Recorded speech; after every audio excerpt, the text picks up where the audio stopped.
মাননীয় অধ্যক্ষ মহোদয়, গতকাল মাননীয় সদস্য ফলতা অ্যাডভোকেট দেবাংশু পণ্ডা একটি বিষয় উত্থাপন করেছিলেন। সেই সংক্রান্ত বিবৃতি আমাকে আজকে আমি দেব বলে মাননীয় পরিষদীয় মন্ত্রীর মাধ্যমে হাউসকে জানিয়েছিলাম। সেই প্রসঙ্গে আসার আগে আপনার অনুমতি নিয়ে গতকাল কলকাতাতে সাংবাদিক বন্ধুদের উপরে যে ধরনের আক্রমণ হয়েছে এই বিষয়ে সভাকে জানানো প্রয়োজন বলে আমার মনে হয়েছে। কারণ আমি নিজেও কাল এসএসকেএম হসপিটালে লেট ইভিনিং 8টার পরে প্রায় 8:30 হবে আমি আক্রান্ত এবং আহত সাংবাদিকদের সঙ্গে ব্যক্তিগতভাবে মিট করেছি। আপনারা জানেন যে ইউনাইটেড ককরোচ মার্চ ব্যানারে একটি আন্দোলনের ঘোষণা করা হয়েছিল। Cockroach party, self declare cockroach পার্টির সদস্য দেবদীপ্য গাঙ্গুলি বিভিন্ন বামপন্থী ও অতি বামপন্থী সংগঠনের পক্ষ থেকে আমাদের পুলিশকে নির্দেশ দেওয়া ছিল যে গণতান্ত্রিক দেশ, যে কেউ তার গণতান্ত্রিক মত এবং তার অধিকার তারা প্রতিষ্ঠিত করতে পারে, কিন্তু আইন শৃঙ্খলার অবনতি না ঘটিয়ে শান্তিপূর্ণভাবে। পুলিশের পক্ষ থেকে নজরদারি রাখা হয়েছিল, ব্যবস্থাও রাখা হয়েছিল। সরকারের পক্ষ থেকে স্পষ্ট নির্দেশ ছিল কোন রকম বল প্রয়োগ বা পুলিশের দিক থেকে কিছু করা যাবে না যতক্ষণ না পর্যন্ত সমবেত আন্দোলনকারী বা মিছিলকারীরা নিয়ন্ত্রণের বাইরে না চলে যায়। আপনারা সোশ্যাল মিডিয়াতে দেখবেন এই যে সেলফ ডিক্লেয়ার ককরোচ পার্টি তারা বলেছে যে বামফ্রন্টের কিছু ছাত্র সংগঠন, ছাত্র ছিল বলে আমার জানা নেই কারণ ওদের কোনো কলেজ ইউনিভার্সিটিতে অস্তিত্ব নেই,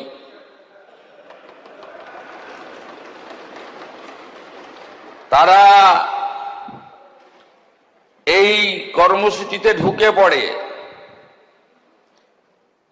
এরা হলো এসএফআই, ডিওয়াইএসএ, এআইডিএসও, এআইএসএ, এআইএসএফ, এআইএসবি, পিএসইউ আর ইত্যাদি ইত্যাদি।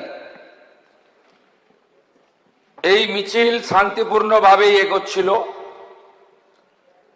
মিছিলে পুলিশের যা হিসাব ক্রাউড ছিল 9000, তার মধ্যে কলকাতা এবং পার্শ্ববর্তী এলাকা থেকে ভোটে হারারা পিছন থেকে খিদিরপুর, মেটিয়াবুরুজ, রাজাবাজার, পার্ক সার্কাস, আকরা ফটক, বেলগাছিয়া, রাজারহাট, নিউ টাউন, বাগুইহাটি এবং ইত্যাদি ইত্যাদি সাপ্লাই করেছেন। পুলিশ পুরোটাই সংযত ছিল, টিভি মিডিয়া সবাই দেখেছে।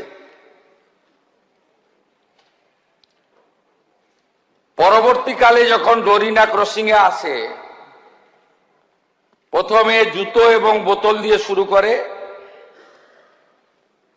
তারপরে টার্গেট করে সাংবাদিকদের, কারণ অনেক চেষ্টা করার পরেও পুলিশ ওদের পাতা ফাঁদে পা দেয়নি। আমাদের নির্দেশও তাই ছিল। ওরা চেয়েছিল পুলিশ লাঠি চালাক, গ্যাস ফাটাক, বল প্রয়োগ করুক এবং তারপরে নাটকটা একটু জোরদার চলুক। সে সুযোগ পুলিশ দেয়নি। আমি কলকাতা পুলিশকে এবং যারা ডিউটি দিচ্ছিলেন তাদেরকে ধন্যবাদ জানাই।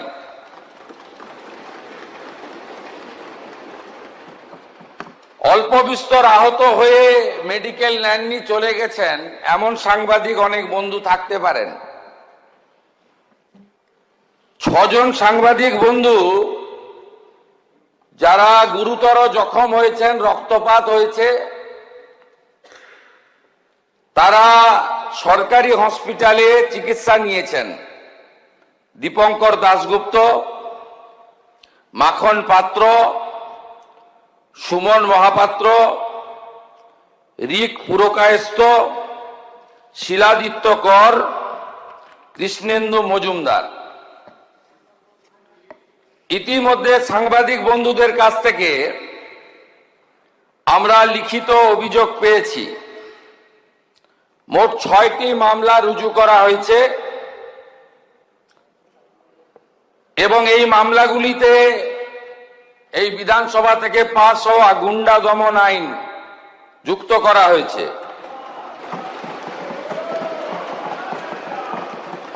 1 নম্বর রেফারেন্স কেস হেয়ার স্ট্রিট থানা, মামলা নম্বর 151, অভিযোগকারী রাহি হালদার।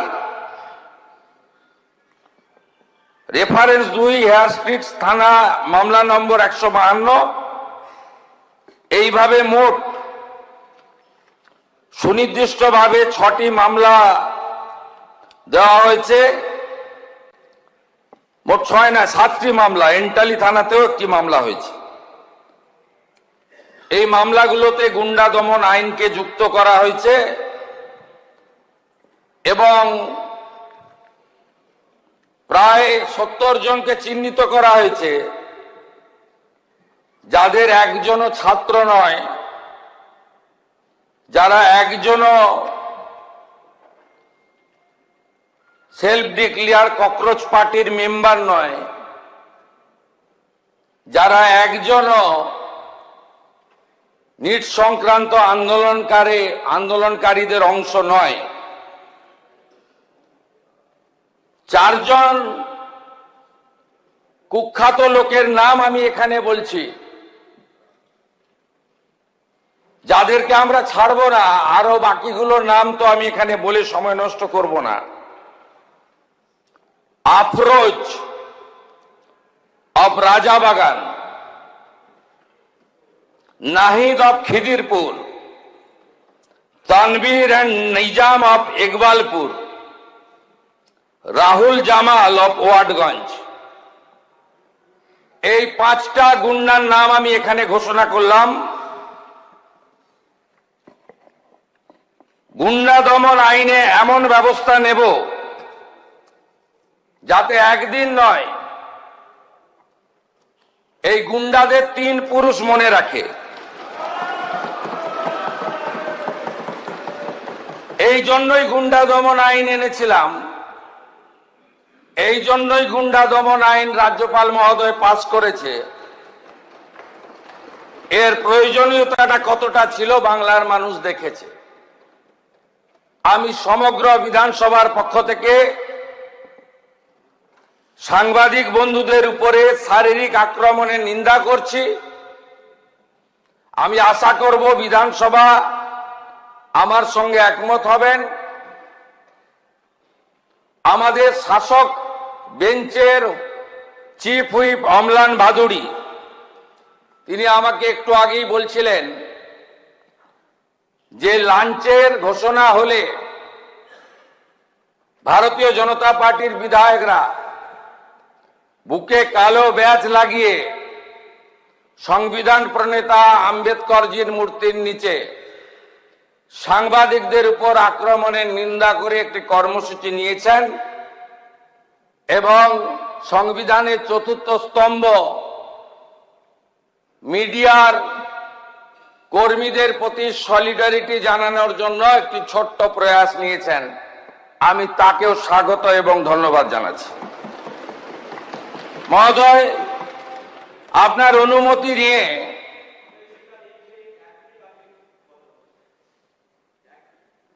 আমি বলার পরে আপনাকে বলতে হবে এসএফআই এই আক্রমণের সঙ্গে যুক্ত নন। আপনার নেত্রীরাই তো বলেছে কাঁদানে টিয়ার গ্যাস নিয়ে পুলিশ দাঁড়িয়ে আছে, সবাই একটা করে জলের বোতল নিয়ে আসবেন। আমাদের কাছে তো সোশ্যাল মিডিয়া আছে। আপনারা তো কর্মসূচির আগেই বলেছেন জলের বোতল আনতে। সেই জলের বোতলগুলো হাজারে হাজারে কিভাবে ছুঁড়ছিলেন লোক দেখেছে। ডিম ছোড়াটা যদি বাংলার সংস্কৃতি না হয়ে থাকে, সাংবাদিকদের উপরে বোতল আর জুতো ছোড়াটাও বাংলার সংস্কৃতি হতে পারে না।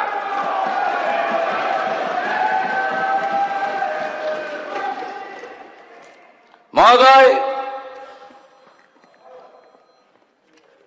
একটি বড় স্ক্যাম সামনে এসেছে, ভাইপোর সেবাশ্রয় ক্যাম্পে স্ক্যাম। ইতিমধ্যে আমাদের বিষ্ণুপুর পিএসএ একাধিক কেস আমাদের ফাইল হয়েছে, এফআইআর। এই এফআইআর এর ভিত্তিতে আমি আপনার প্রথমে অনুমতি চাইছি, আমি মুখটা হেজি করে দিয়েছি, কিভাবে ক্ষতি করেছে দেখুন। এই ছবিগুলো দেখুন। এই চিটিংবাজটা দেখুন, বাচ্চাটার হাত গেছে। দেখুন,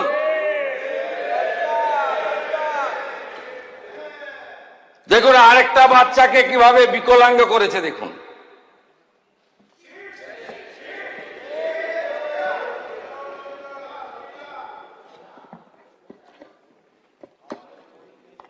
এই দিদির পাটা গেছে দেখুন।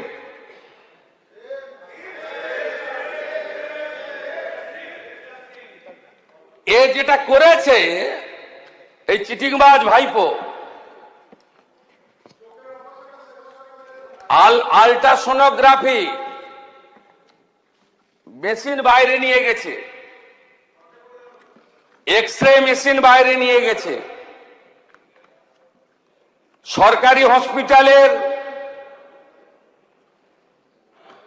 ডাক্তারদের বাইরে নিয়ে গেছে, মেডিকেল কলেজের স্টুডেন্ট মুখ্যমন্ত্রীকে চিঠি দিয়েছে।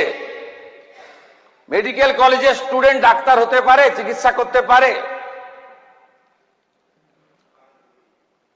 তো একবার ঢুকলে বেরোবে না, এ তো খুনের মামলা।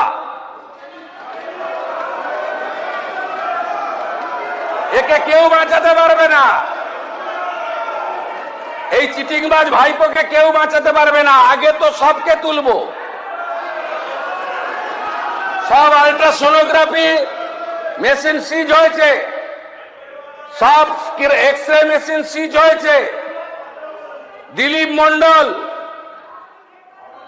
তার গোডাউন থেকে এই সকল সেবাশ্রয় 25-এ ওষুধ সিজ হয়েছে, যেটা 21 সালের ওষুধ, এক্সপায়ারি ওষুধ দিয়েছে পেশেন্টদেরকে।